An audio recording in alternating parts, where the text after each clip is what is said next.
โดยสบายดีโดยสบายดีสบายดีสาวดีเนาะ โดย หลังจากที่ว่ามื้อนั้นมาถ่ายทำหรือว่ามาเปิดใจน้องเพิ่นทุกคนเลยวันนี้ก็คือว่าถือโอกาสเข้ามาอัปเดตเรื่องราวของน้องเพิ่นเนาะมื้อนี้ก็พักเวียกแล้วว่าน้องล่ะแม่นผักเวียกมเป็นแนวใดหลังจากเปิดใจเห็นเจ้าของอยู่บนในคลิป เห็น เออเข้าไปเบิ่งเข้าไปอ่านคอมเมนต์บ่อ่านโดยอ่านทุกคอมเมนต์เลยป้า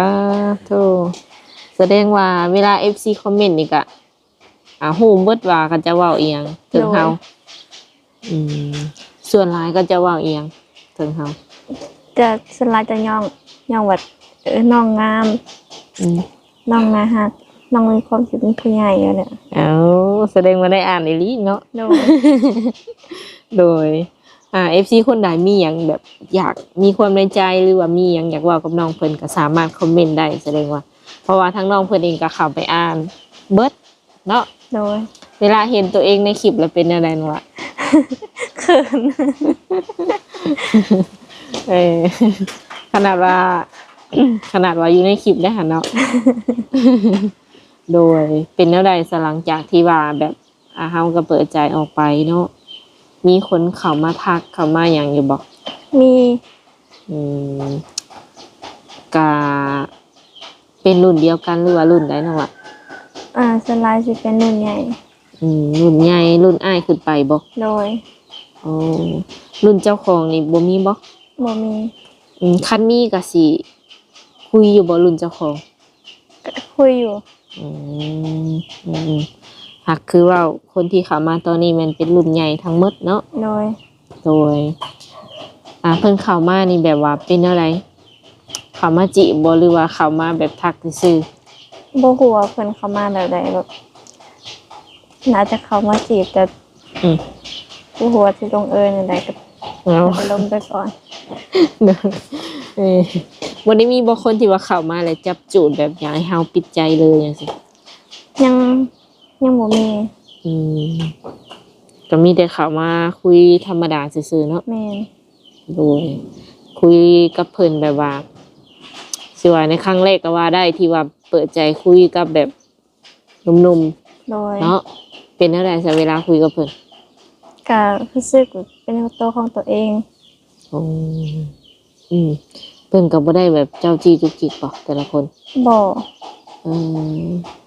หากได้คุยกันอยู่บ่ทุกมื้อจังซี่ก็ได้คุยอยู่มื้อนึงนี่แบบว่าได้คุยประมาณจักเวลาคุยได้ทุกเวลาเลยเพราะว่าเป็นมือผักเวียกนะ ช่วงนี้ก็สิว่างแน่แม่นบ่โดยอีกประมาณจักมื้อน้องหล่ะจังบ่ว่าง3มื้อวันจันทร์กับเริ่มเขาเรียกแล้วเป็นมือพักเวียกเพิ่นทุกคนเลยเนาะโดยแต่ยังสิกลับไปสู่งานคือเก่าคันมีคนที่แบบว่าเพิ่นสิว่าในพร้อมที่จะแบบปิดใจเจ้าอย่างซี่นะแบบเข้ามาปุ๊บเลยอยากให้น้องปิดใจเพื่อเพิ่นจังซี่คุยกับเพิ่นผู้เดียวโดยคันมีประมาณนี้เนาะคิดว่าสิปิดบ่คือถ้าเพิ่นพร้อมที่จะให้น้องปิดใจน้องก็สิปิดใจเลยคันมีคนที่ว่าพร้อมสิว่าในกล้าแสดงออกกล้าเว้าจริงจังกับเฮาก็พร้อมปิดโดยแสดงว่าใจน้องเพิ่นก็ได้พอสมควรเนาะทุกคนก็บ่คุยต่อบ่คุยยาวอีกแม่นบ่โดยก็แบบได้เห็นหน้าเห็นตาเพิ่นอยู่บ่แต่ละคนได้พอได้เห็นอยู่แต่สไลด์จะบ่ได้เห็นบางคนก็ได้เห็นหน้าคาตาอยู่เนาะโดยหล่อบ่น้องอะก็หล่อบ่ยองน้องเพิ่นเนาะทุกคนเอ้ยเราบ่ลองก็อยู่2คนนั่นแหละเนาะเห็นแต่2คนแม่นบ่หรือว่าเพิ่นโทรมาก็แบบเพิ่นก็คุยทางแม่ทางพ่อเฮานำบ่แม่เจ้าก็ให้เพิ่นคุยบ่น้องโดยให้คุยแสดงว่าเติมนึงแน่เนาะเขาทางพ่อแม่นำเขาทางผู้สาวนำสิบ่โดยแบบว่าคนที่เข้ามาก็นิสัยแบบตรงกับที่เฮาอยากได้หรือว่าเฮาอยากคุยอยู่บ่ มีมีอยู่แต่บ่ฮู้ว่าสิตอบนะอันนี้นิสัยหามีแบบสะดุดอยู่เนาะ โดย อ๋อแต่ว่าแบบใดยังบ่ทันเลือก แม่น อืมขออยากถามเลยแบบ เป็นหยังคือยังบ่ทันแบบว่าอยากเลือกเลยประมาณนี้ย่านบ่หรือว่าย่านเข้าตัวบ่หรือว่าแบบใดบ่มั่นใจในตัวเองบ่หรือว่าแบบใด ยังบ่มั่นใจในตัวเอง อืม ยังบ่อยากเลือก อืม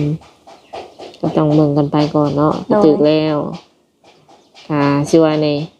หาแฟนเหรอวะหรือว่าหาครูน้องวะ หาแฟนเลย อืมยังบ่ถึงขั้นว่าสิเอาเป็นครูชีวิตบ่ ถ้าถ้า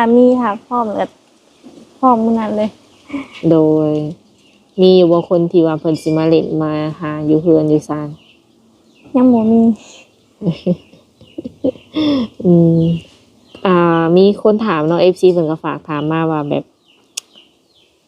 อยากไปแบบว่าสิว่าไดคือมื้อนั้นเพิ่นอาจจะยังบ่ทันได้ฟังละเอียดเนาะ โดย ก็สิถามคืนให้เรื่องเวียกเรื่องงาน แบบไปบ่ได้แท้ๆบ่ไปแบบไกลอย่างซี่นะ ไปได้ อืมไปเฮ็ดเวียกอยู่ไกลจากพ่อแม่ก็ได้อยู่บ่ โดย อ๋ออืมอย่างเช่นฝั่งไทยนี่ไปได้ โดยไปได้ อืมหากตอนนี้ที่ว่ายังบ่ไปนี่เป็นเพราะว่า ยังเป็นห่วงแม่อยู่ อืม แม่เพิ่นอยู่คนเดียว โดย ลูกสาวหลาลูกสาวเดียว โดย แต่ว่ากับไปเฮ็ดเวียกทางไกลได้อยู่เนาะ แม่ คันถึงขั้นแบบขั้นนั้นว่าซั่นซะ โดย แม่เพิ่นเป็นที่ว่าเจ้าว่าบ่สบายน่ะแม่เป็นหยังก่อนน้องล่ะ แม่เพิ่นเป็นโรคเป็นหลายโรคเข้ามาแล้วเพิ่นห่างกายบ่แข็งแรง อ๋อ ช่วงนี้เพิ่นอยากจ่อย พร้อมลงบ่ โดย แบบรักษาแบบได้กินยา กินยาตัวธรรมดาปวดเพิ่นกินหลายอย่างเพิ่นไปหาหมอแต่ก็มันก็พอบรรเทาอะนะ อืม แต่มันก็บ่หายค่ะ อืมแบบไปโรงหมอบ่หรือว่ากินยาพื้นเมืองเฮานำ ไปคลินิก อืมกินยาแบบว่าเขาเจะแต่งให้นั่นเนาะ โดย ก็เคยไปแบบกินยาพื้นหมอกพื้นเมืองอยู่บ่เลยจักอยู่บ่ยาพื้นเมือง แบบคือแบบว่า ผู้ที่เพิ่นเบิ่งหมดเบิ่งหมออย่างซี่นะ อ๋อเราลองเรากินมาเบิดนะมันก็ยังบ่เซา อืมมีหลายโรคบ่เพิ่น โดย แบบมีแบบว่าสิว่ามีสิทธิ์หายขาดอยู่บ่ไปกวดน่ะ บ่มีแต่พอเท่าได้แต่ละมื้อ มันคือสิโหดแต่น้องละแบบว่าบ่สามารถหายได้ ก็ต้องอยู่ แสดงว่าก็ต้องกินยาตลอดชีวิตบ่ แม่น อืมมาทั้งพ่อนี่ได้เพิ่นแข็งแรงบ่น้องละ พ่อเพิ่นก็แข็งแรงอยู่ อืมคือแม่เพิ่นบ่สิว่าบ่ค่อยสบายเนาะ แม่น แบบเฮ็ดเวียกเฮ็ดหยังยังได้บ่ ได้เพิ่นเฮ็ดได้อยู่แบบพวกซักเครื่องกวาดเรือน อืม นี่ แบบอาหารนี่ได้คาลัมบ่ เพิ่นบ่สู้คลำเลยนะ เพิ่นบ่สู้คาลัม เพิ่นเมื่อยคาลัมแล้วแมันบ่ เอาบ่เนาะคันแบบมันมีสิทธิ์หายยังว่าเฮาคาลัมเนาะ แม่น แบบคาลัมเลยหายจังซี่นะแต่ว่าอันนี้ก็คือคาลัมหรือว่าบ่คาลัมก็แม่นเพิ่นบอกไว้แล้วว่าบ่มีสิทธิ์หายอยู่แล้ว โดย อืมส่วนมากเฮ็ดหยังสู้กันกินแต่ละมื้อแต่ละวันน้องล่ะ เฮ็ดอาหารทั่วไป อืมแบบว่าอาหารบ้านเฮานี่ โดย แกงหน่อหมกหน่อไม้สินบอก แม่น มักกินแบบว่าจืดๆบ่รู้ว่าจะจัด ได้เบิด อืมแบบว่าสิว่านั่นเลยคือจะว่าคันว่าเพิ่นมาเล่นก็คือให้ต้องให้นัดก่อนเนาะ โดย นั่นเนาะ โดย อืมอันนี้ก็ยังบ่ฮู้ว่าไผสิมาหาแน่นอนเนาะบางคนเพิ่นก็เว้าหยอกซื่อๆก็มี แม่น อืม แต่ว่าคันให้มาหาแท้ๆก็น้องเพิ่นก็โอเคบ่ได้ติดขัดอีหยัง โด ขอย เพียงแต่ว่านัดล่วงหน้าซื่อๆเนาะ โดย ปีนี้ก็ยังสิเฮ็ดให้เฮ็ดนาคือเอาบ่ เฮ็ดโดย เออเอายันว่าแม่บ่สบายแล้วบ่เฮ็ด เฮ็ดคือเก่า คือเฮาไปเฮ็ดงานจังซี่เฮามีเวลาเฮ็ดซอยเพิ่นอยู่บ่น้องล่ะ สุดท้ายก็มีแต่พอเฮ็ดพอแล้วเขาไม่เฒ่าเขาน้ำปลาลงไปซอย ไผมาซอยน้องล่ะ เขาไม่เฒ่าเขาเฒ่า แม่เฒ่าพ่อเฒ่า โดย เพิ่นบ่ได้อยู่บ้านนี่บ่ เป็นอยู่ในบ้าน อยู่ในบ้านนี้ โดย โอ้ เพิ่นให้ลูกให้หลานลงมาซอย โดยแม่เฒ่าพ่อเฒ่าเพิ่นว่าหมายถึงแม่ของพ่อของแม่ถูกบ่ แม่น แม่เฒ่าพ่อเฒ่าปู่ย่าได้จ้ะ ปู่ย่าเพิ่นอยู่คนละบ้านเพิ่นอยู่ไกล เพิ่นอยู่ยังอยู่ไกล โดย อืมเป็นอะไรความรู้สึกดีใจอยู่โบที่แบบว่ามีคนเข้ามาแบบทำความรู้จักกับเรา ดีใจ โดยตอนเปิดครั้งแรกก็คิดอยู่บ่แบบสิมีคนคุยอยู่บ่หรือว่าอะไร ย่านบ่มีคนเขามาลงนะ เออก็คิดอยู่แม่นบ่ โดย เออเพราะว่าตัวจริงน้องเพิ่นก็เป็นตาเพลงนะเนาะเป็นตาเพลงแน่แล้วก็เชื่อแน่หรือว่าเป็นคนแบบนี้เลยบ่หรือว่าบ่ว่าจะอยู่หน้ากล้องหรือว่าหลังกล้องก็เป็นแบบนี้บ่หรือว่าแบบใด เป็นแบบนี้เลย ก็เว้าแบบนี้นิสัยใจคอแบบนี้บ่ โดย ขอถามในอยแบบจะเป็นคนใจร้อนหรือใจเย็น ส่วนหลายสิเป็นคนใจร้อน อันเบิ่งเจ้านี่ได้ โดย เออเบิ่งคนทรงสิแบบว่าบ่นั่นค่ะใจร้อนอยู่เนาะ โดย เออก็ห้ายเคยห้ายหมู่ห้ายหยังอยู่ห้ายเป็นอยู่บ่ เคย เขาว่าเจ้าบ่ทรงสิห้ายเป็น ว่ะทรงสิใจดีเขาว่าเบิ่งจากการเว้าการจาอะไรแบบอยู่นำเลยทรงสิสบายใจ คันแบบมีแฟนนี่แบบว่าคันห้ายนี่คือเว้าออกไปเลยบ่หรือว่าแบบใด อืม สมมุติจะมีแฟนแบบผิดเถียงกันนี่มักเว้าออกไปเหรอหรือว่าเงียบ ส่วนหลายสิเป็นเงียบหลายกว่า เนี่ยว่าเฮาใจร้อนแล้วแบบเพ้อไปเลยบ่แม่น แต่ว่าต้องเก็บไว้คนเดียวนะเพราะว่าใจร้อนหลายก็บ่ได้ เนี่ยว่าเพ้อไปเลยหายไปเลย บ่ถึงขนาดนั้นบ่ โดย เห็นแนวใดบัดนี้เขาแบบสมมุติเขาอย่างง้ออย่างหยังเห็นอะไรเฮาจังสิสวงสิเศร้าแบบหายงอนจังซี่น่ะ อันนี้ก็บอกว่าถือคือกัน สมมุติว่าแบบเฮาอยากหายเลยเขาโทรมาง้อโทรมาหยังจังซี่มักอยู่บ่หรือว่า โทรมาง้อ สมมุติว่ามีแฟนแล้วหายกันเนาะอยู่ไกลอ่ะ โดย อยู่ไกลเด้ โดย หายกันบัดนี้เนาะเจ้าละงอนเพิ่นโทรมาง้อก็สิแบบสิคืนดีอยู่บ่หรือว่าแบบใดหรือว่าต้องมีของมาง้อบ่หรือว่าต้องมาง้อโดยตนเองจังสิคืนดี คิดว่า บอกว่าถือคือกัน เพราะว่าได้เบิด เอ ถ้าอยากง้อแท้ๆก็แบบว่า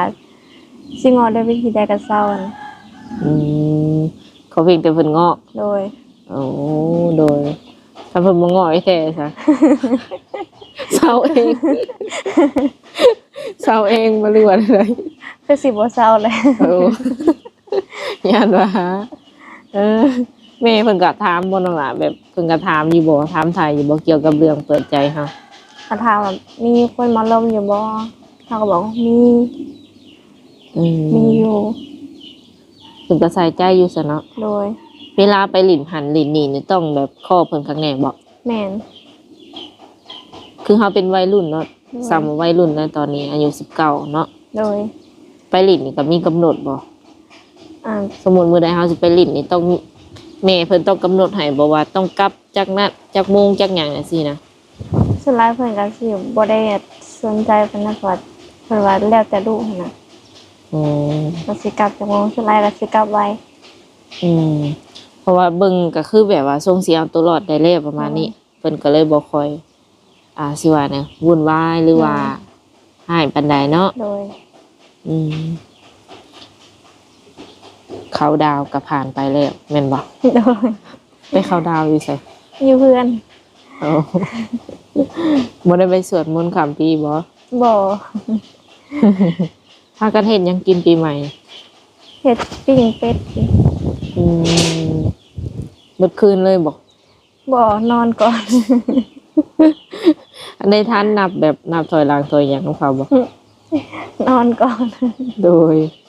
ทุกๆปีเนาะของมือเขาดาวนี่เคยแบบเขาดาวเป็นครูอยู่บ่ บ่เคย อืม บ่เคยจะปีเลย ใครได้สิโชคดีเนาะได้เพิ่นแบบ เป็นครูเขาดาวครั้งแรกว่าซั่นซะอันนี้ก็คือแบบ บ่เคยเขาดาวกับแฟนกับหยังเนาะอย่างมากก็คือ กินอยู่เพื่อนกับพ่อแม่ แม่น กับแม่น้องนี้ โดย อืมแต่ละมื้อก็คือนอนแต่เว้นอยู่บ่น้องล่ะ นอนเถื่อนอน8-9โมงคันเป็นเวลาเฮ็ดเวียกกันอาจจะนอนดึก อืมแล้วตอนนี้นี่เป็นอะไรแบบว่าคันคนที่เพิ่น